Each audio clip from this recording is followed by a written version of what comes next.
Good evening साथियों, good evening. उम्मीद होगी आप बहुत अच्छे से होंगे और आप दीपावली मना लिए होंगे। ठीक है, चलिए दीपावली मना लिए हैं, आप पढ़ाई पे लग जाइए। अगर आप नौकरी ले लेंगे तो हर दिन दीपावली रहेगा, समझ रहे हैं कि नहीं।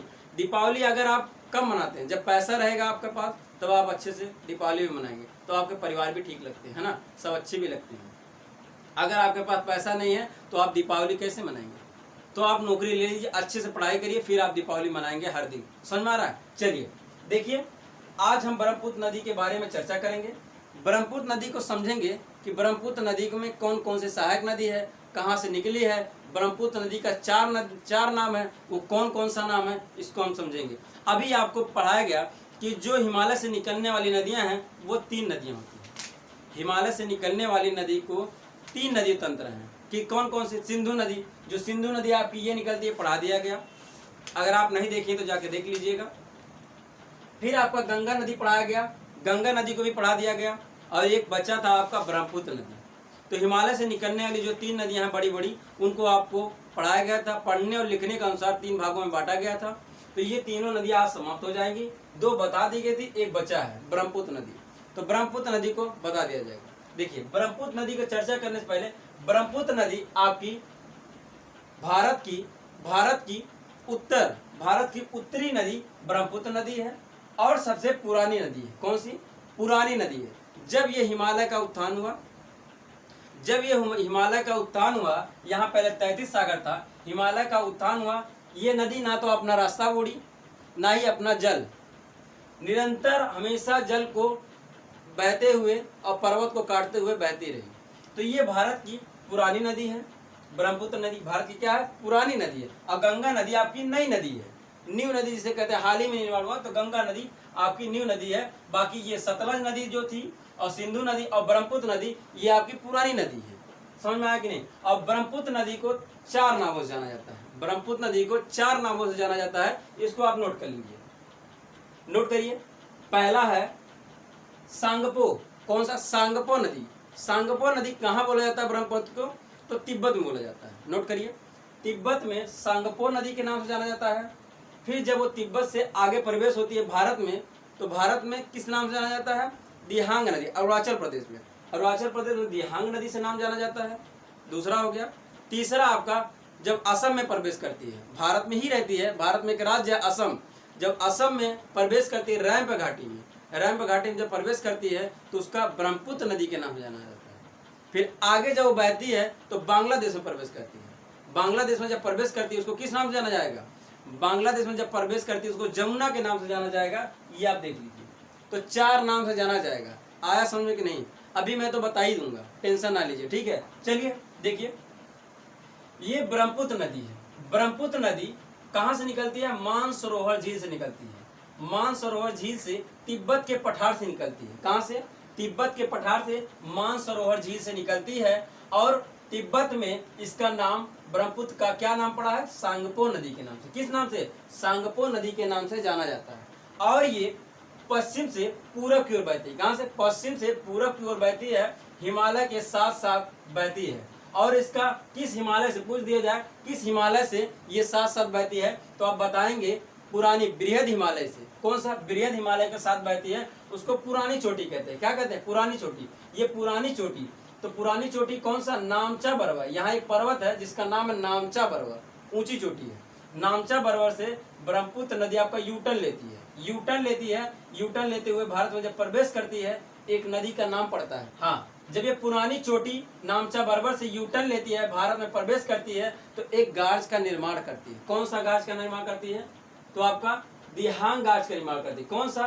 दिहांग गाज का निर्माण करती है। और दिहांग गाज से जब आगे प्रवेश होती है तो इसका क्या नाम पड़ जाता है? आपका दिहांग नदी पड़ जाता है।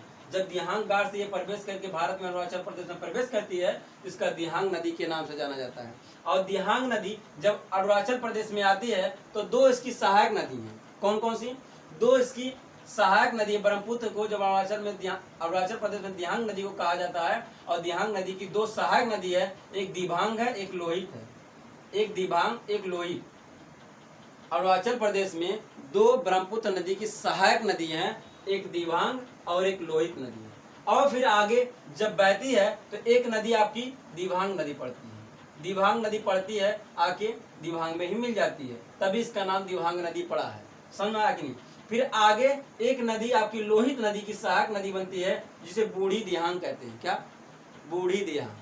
ये बूढ़ी दिहांग के नदी के नाम से जाना जाता है, जो लोहित नदी की सहायक नदी है जो आपकी नागालैंड से निकली है। ठीक है। फिर आगे जब ये प्रवेश करती है तो आगे जब प्रवेश करती है तो यहाँ एक नदी पड़ती है, एक नदी पड़ती है जिसका नाम है सुबनसिरी। कौन सा? सुबनसिरी। पूछा जाता है ब्रह्मपुत्र नदी की सबसे बड़ी सहायक नदी कौन सी है, तो सुबनसिरी नदी। कौन सी है? सुबनसिरी।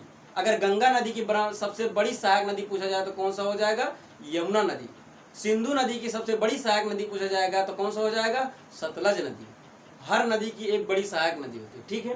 तो देखिए सुबनसिरी जो नदी है ब्रह्मपुत्र नदी की सहायक नदी है और ये रैंप घाटी है। ये असम में आ गई। क्या?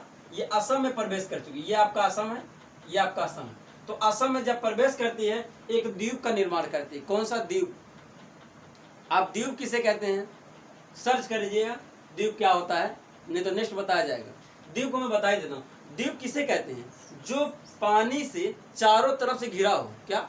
जो पानी से चारों तरफ का घिरा हो उसे द्वीप कहते हैं।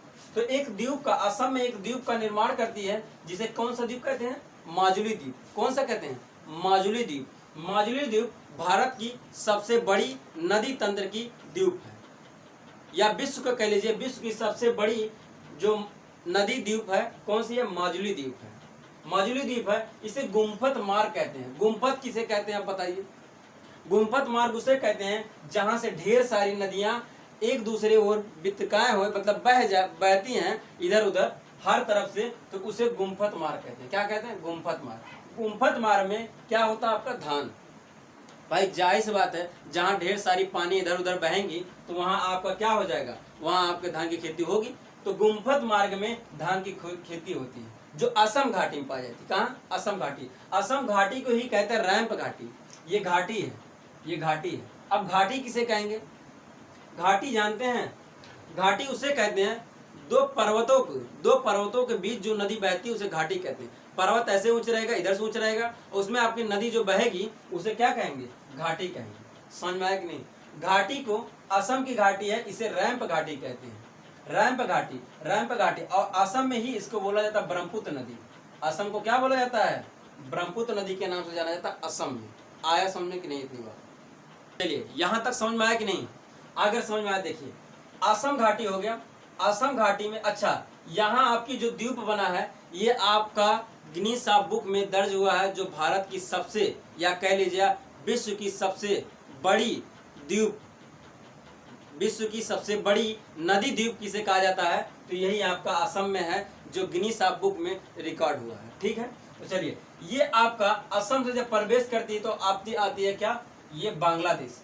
असम से ये ब्रह्मपुत्र नदी प्रवेश करती तो आता है बांग्लादेश। बांग्लादेश में एक सहायक नदी है जो मिलती है। कौन सी? तीस्ता नदी। एक ही नदी है जो सिक्किम से निकलती है। कौन सी नदी है? सिक्किम से निकलने वाली नदी तो तीस्ता नदी है। तीस्ता नदी सिक्किम से निकलती है और कहाँ आके मिलती है? बांग्लादेश में मिलती है।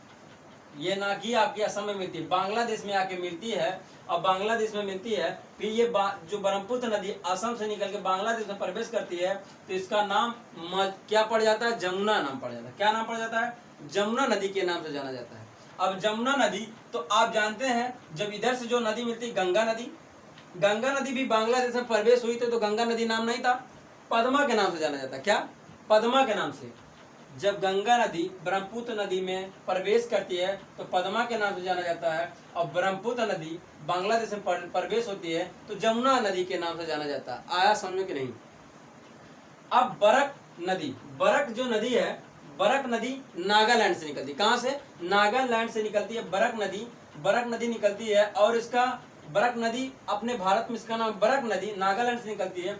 जब ये अरुणाचल प्रदेश में प्रवेश होती है उसका क्या नाम पड़ता है? सुरमा से जाना जाता है। और बांग्ला नदी आके किसकी? ब्रह्मपुत्र नदी में मिल जाती है। अब ब्रह्मपुत्र नदी ना इसका है, जब आपका गंगा नदी और आपका ब्रह्मपुत्र नदी मिलती है आगे प्रवेश होती है तो मेघना नदी के नाम से जाना जाता है। किस नाम से? मेघना नदी के नाम से जाना जाता है। फिर ये आके अर्थात बंगाल की खाड़ी में गिर जाती है।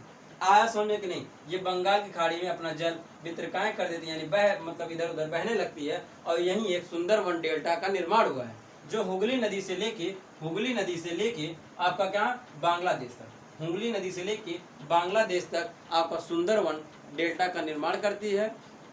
और कहा जाए भारत नहीं विश्व का सबसे बड़ा डेल्टा वन कहाँ पाया जाता है, तो बताएंगे कहाँ पाया जाता है, आपका पश्चिम बंगाल। कहाँ बताएंगे, पश्चिम बंगाल गंगा नदी के तट पर। आया समझ में, इतना समझ में आपको आया कि नहीं? अगर आया हो तो आप चित्र बना लेंगे, अच्छे से आप देख लेंगे। अब आपको पढ़ाया जाएगा कहाँ, बंगाल के खाड़ी में गिरने वाली नदियाँ, फिर आपको पढ़ाया जाएगा अरब सागर में गिरने वाली नदियाँ, फिर आपकी नदियाँ एकदम कंप्लीट वीडियो खत्म हो जाएगी। ठीक है, चलिए ये सब देख लीजिएगा, पढ़ लीजिएगा। अब मिलते हैं नेक्स्ट वीडियो में।